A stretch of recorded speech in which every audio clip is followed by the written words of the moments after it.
Всем большой привет! В этом видео поделюсь очередными своими покупками с Wildberries. Начну с гелей и баз. Это фирма BioStretch гель.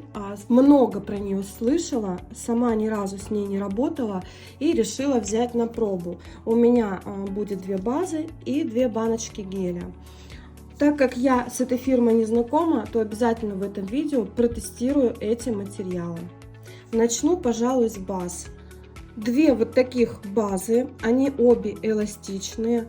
Одна база жидкая, а вторая база погуще. Как заявляет производитель, эта база содержит в себе частички акрила и подходит в качестве тонкой подложки, а также как самостоятельное покрытие, выравнивающий слой. Также она не содержит кислот в составе. Единственное, что пришла мне эта баночка вот с таким вот сколом. Не очень приятно, потому что все-таки это не совсем бюджетный продукт. Дата производства на флаконе указана. С сроками годности все хорошо. 20 миллилитров. И давайте посмотрим. В первую очередь, что я отмечаю, это широкая, крайне широкое горлышко, так скажем, у базы, что в принципе для меня более удобно, чем узкие горлышки. Сама база средне-густая, средняя вязкость у базы, не жидкая и не слишком густая. Работать с ней, выравнивающий легкий слой, будет достаточно комфортно. Как будет в носке, обязательно потом расскажу. Честно говоря, я этот продукт не тестировала. И вторая база, это база Liquid. Также база 20 мл. Эластичная база для ногтей низкой вязкости. Идеально подходит для быстрого грунта под жесткие системы или как самостоятельное тонкое покрытие. Эта база жидкая. Она прям течет, посмотрите как. Подходит действительно в тонкий слой. А еще такие жидкие базы мне очень нравится использовать в дизайнах. И разбавлять цветные гель-лаки с жидкими базами, либо использовать как подложку для растекания. Не как базу для растекания, а как подложку для легкого растекания и смешения между собой цветов. Сегодня как раз после распаковки попробую выполнить такой дизайн именно этой базой. Взяла еще 2 банки геля по 13 грамм баночка. Вязкость у этой торговой марки есть разная. Здесь написано, указана высокая вязкость, номер. И на этикетке пишут, что жесткий гель для укрепления и наращивания ногтей. И что у него средняя вязкость. А здесь у нас указана высокая вязкость. Ну, сегодня я буду его тестировать на типсе. Выкладку посмотрим, все-таки какой он вязкости, высокой либо средней. Итак, сроки все тоже есть, все с ними нормально. Открываю баночку. Я ее тут уже подсмотрела. И смотрите, что я вижу, когда открываю баночку. Давайте совсем откроем. Вот такая консистенция в баночке. Цвет явно расстоялся, пигмент тоже расстоялся. И сейчас я попробую перемешать этот гель и посмотрим, что же получится. Я его открыла только что перед вами буквально, и он у меня не стоял открытым, я с ним абсолютно ничего не делала. Иногда бывает гели растаиваются, но мне таких еще пока не попадалось. Сейчас размешаем и посмотрим, поменяется ли что-нибудь.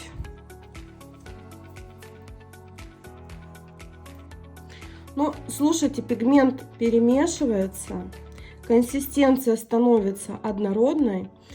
Я думаю, что на свойства материала это не повлияло. Единственное, что, конечно, не совсем это хорошо, когда вот так вот растаивается гель.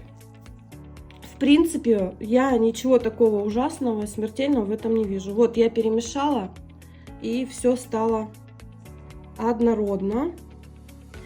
Гель скорее средней вязкости, самовыравнивающийся, то есть невысокой вязкости, как написано на баночке.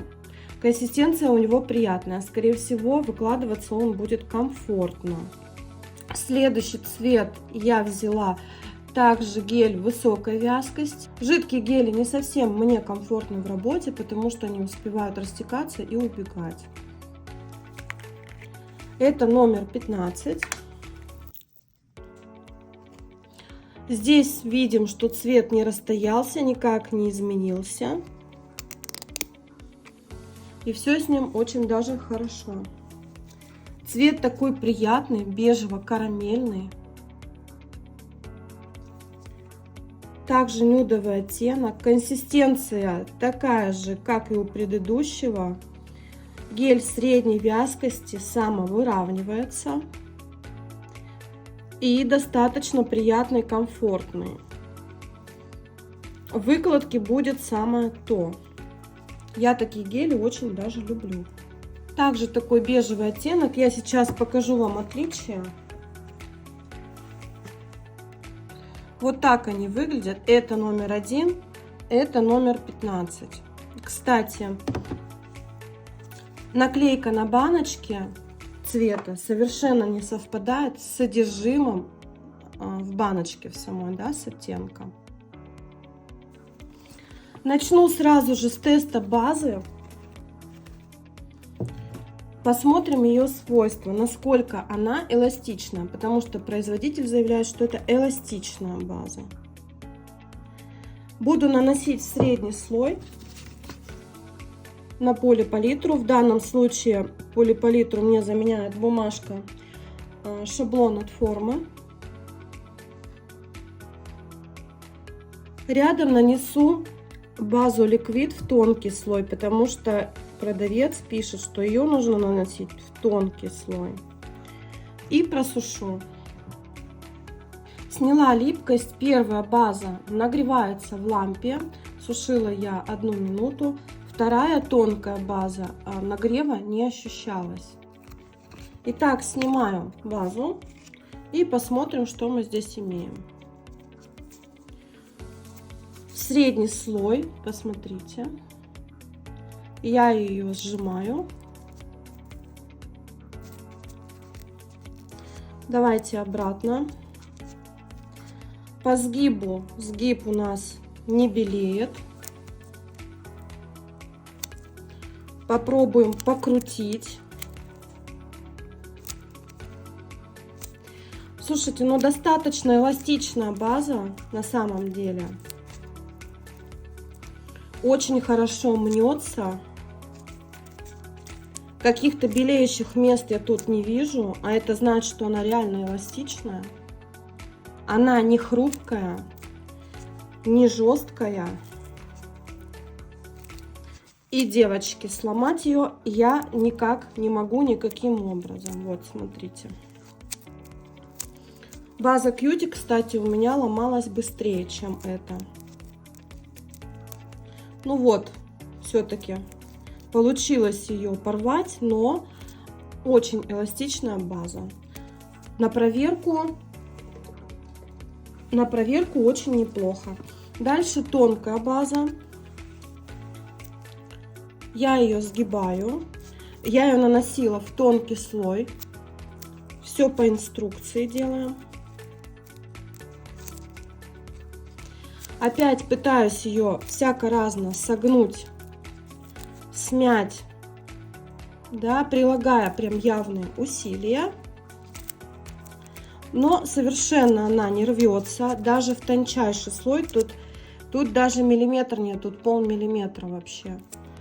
Ничего с ней не происходит. Смотрите, я ее и так, и в другую сторону. То есть порвать ее вот невозможно.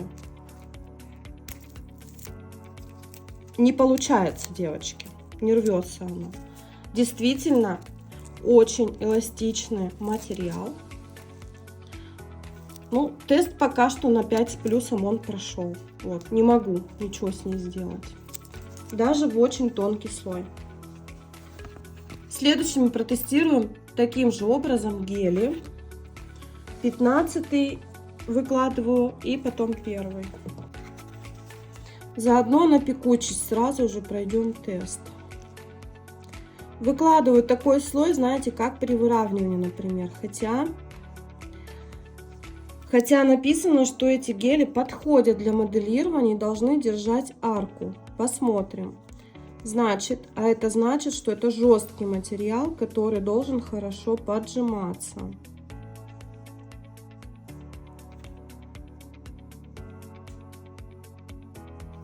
Номер 15 и номер 1.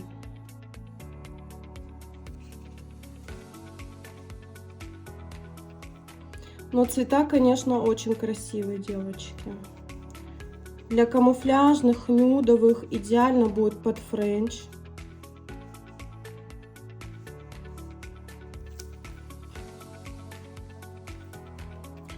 Достаточно хорошо и быстро это все самовыравнивается. Выкладываю толщину примерно 1 миллиметр.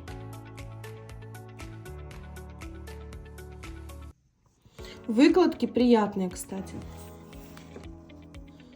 Просушила. Есть у них небольшой нагрев. У базы нагрев был больше, которая вот с акрилом, да. Сейчас посмотрю, как они просохли в такую толщину.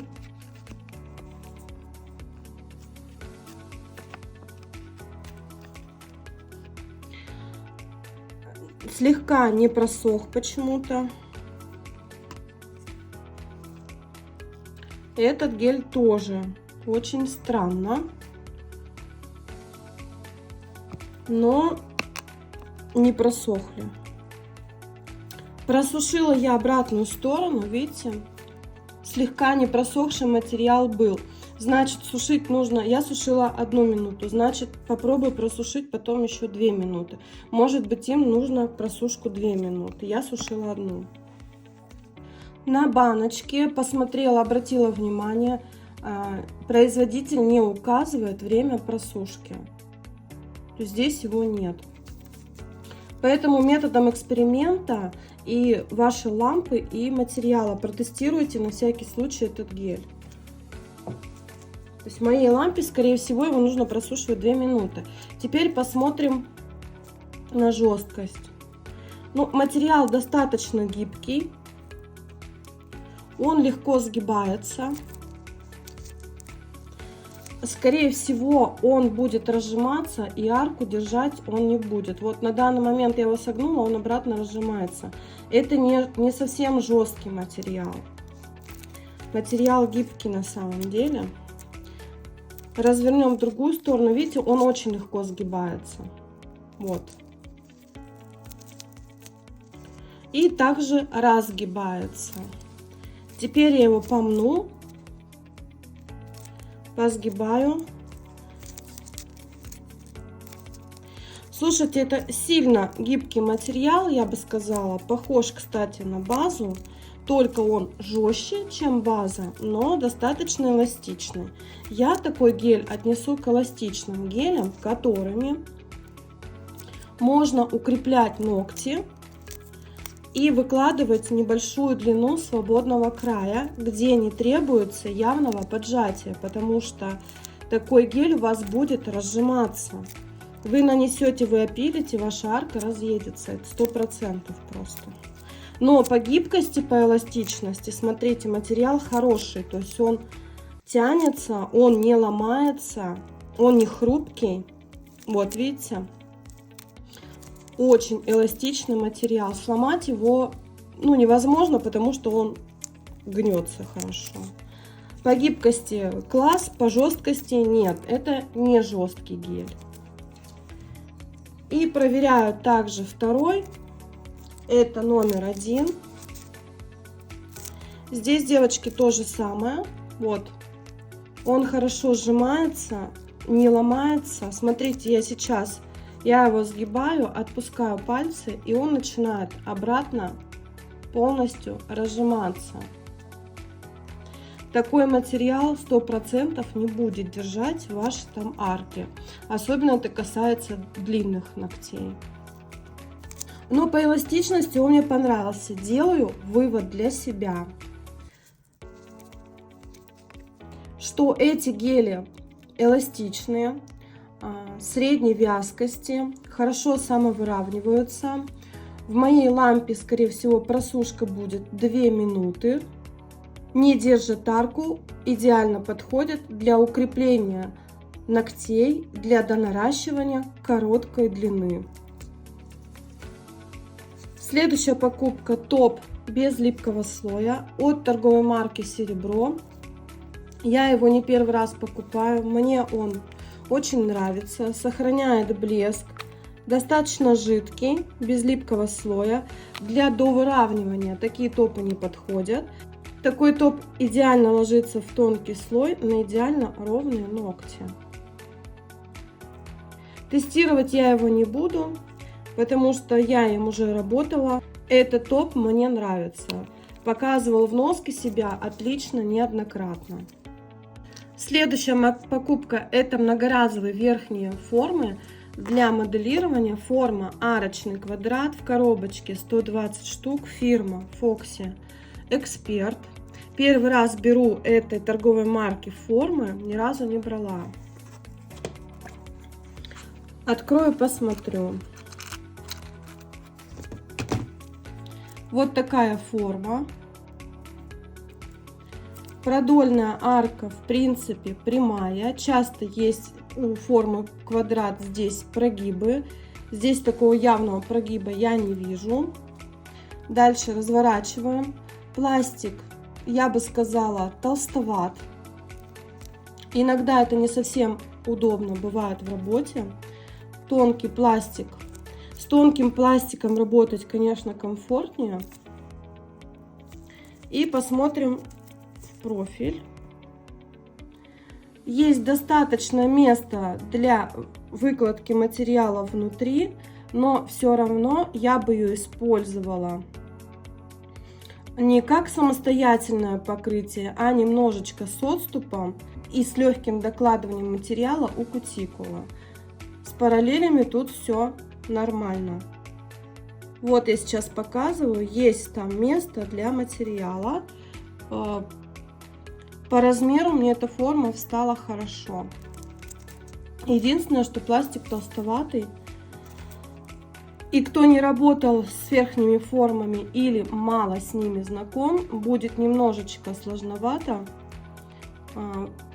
увидеть всю картину, ноготь, да, готовый сразу. Но, в принципе, опил никто не отменял, можно опилить до нужного итога. Пока я их не тестировала, протестирую, обязательно поделюсь своим мнением. Следующая покупка — это расходник, такие палочки для маникюра. Заточены они неплохо, все с ними нормально. Есть какие-то небольшие косячки, но не критичные. Единственное, что предыдущие палочки у меня были очень узенькие, очень маленькие, а эти палочки прям на порядок больше. Они прям такие толстенькие и достаточно большие. Я попробовала уже поработать, мне маленькими палочками работать удобнее оказалось, чем вот такими вот большими.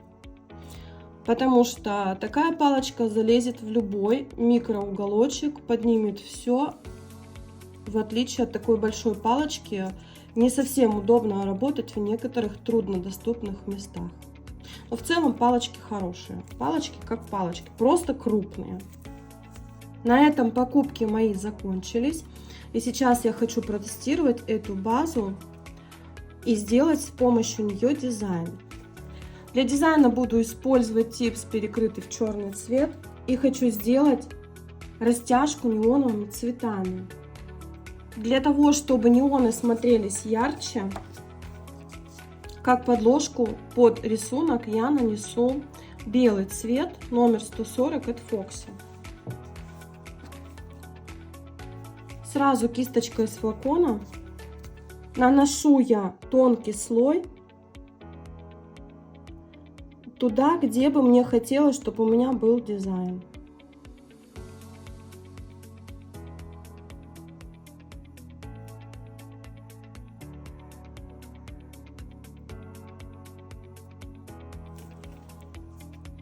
И просушу 30 секунд. На палитру я нанесла неоновые оттенки, которые я буду использовать в дизайне, белый цвет и каплю базы ликвид для того, чтобы сейчас ее нанести на белый подмалевок. Наношу, стараюсь не выходить за границы, чтобы мой дизайн не растекался туда, где у меня не положена эта база. Базу наношу очень-очень тонко.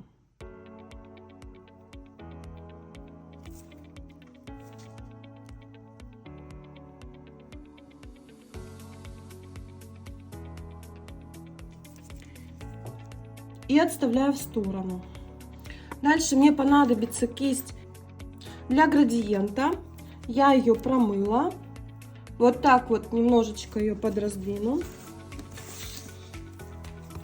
Теперь набираю по очереди на один угол один цвет, дальше второй, дальше третий. И так набираю и набираю цвета. И постоянно еще макаю в белый. Ну, хочу, чтобы у меня получились такие разводы вместе с белым. Стараюсь набирать без наплыва и смотрю, что у меня получается. Теперь переношу кисть, ставлю ее под углом и распределяю, как бы снимая, стаскивая с этой кисти. Дизайн не новый, все его знают, но вот такой вот способ выполнения, мне кажется, будет интересным. Как так сделать, чтобы неоны сразу же были яркими. Идея для тех, кто, девочки, про этот дизайн не знает. Я не говорю, что это моя техника, и на авторство я не претендую. Я просто показываю, как это делаю я. И тонкой кистью где-то подвношу какие-то цвета дополнительно, которых мне, допустим, здесь, как мне кажется, не хватает. Моя задача сейчас проверить эту базу, как она себя ведет именно в дизайнах ногтей.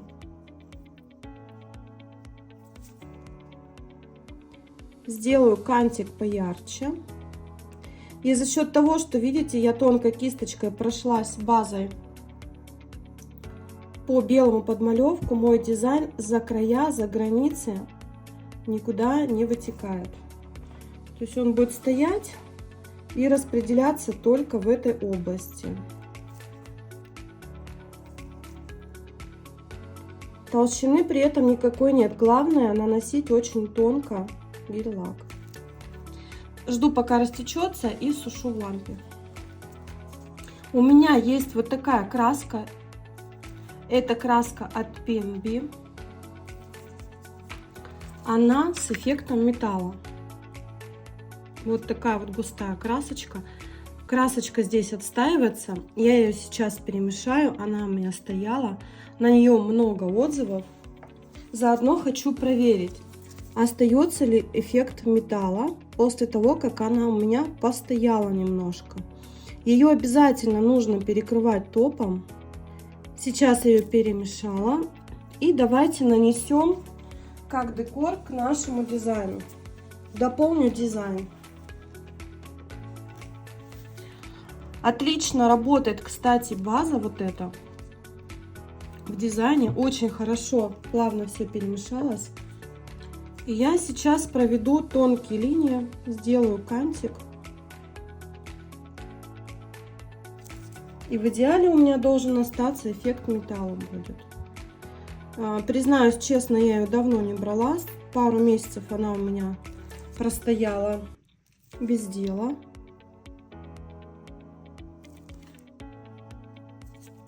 Пока что вроде бы все блестит. Вообще такие краски, когда только ими рисуешь дизайн, они отстаиваются, ей надо постоять там несколько секунд, чтобы вот этот вот эффект литья, он весь поднимается наверх и получается такой красивый блеск. Но как только перекрывается топом, весь этот эффект металла куда-то исчезает. Честно говоря, я еще не видела такую краску, которая прям супер-супер этот эффект металла под топом остается. А не перекрывать ее топом нельзя, потому что она стирается. Она всегда делается под топ. Если вы знаете такую краску с эффектом металла, которая сохраняет блеск после перекрытия топом, делитесь в комментариях, потому что я бы такую прикупить не отказалась. И чтобы не было пусто, добавлю пару линий каких-нибудь дополняющих на наш типс.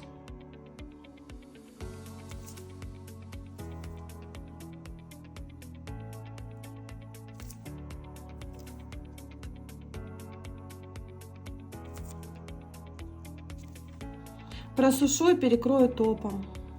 Топом буду перекрывать своим от серебро. Заодно посмотрим на его блеск. Перекрыла топом, и вот такой результат получается. Явно видно, что металлический эффект слегка пропадает. Получается такой эффект серебряной краски. Смотрится, конечно же, симпатично, даже очень. Но вот до эффекта металлика все равно не хватает. Все равно он куда-то вот тут девается. Вот видно, как будто это какая-то серебряная краска просто. Топ, конечно же, имеет очень хороший глянец, мне он нравится, я с ним работала, поэтому смело могу вам его порекомендовать. Он вас явно не разочарует.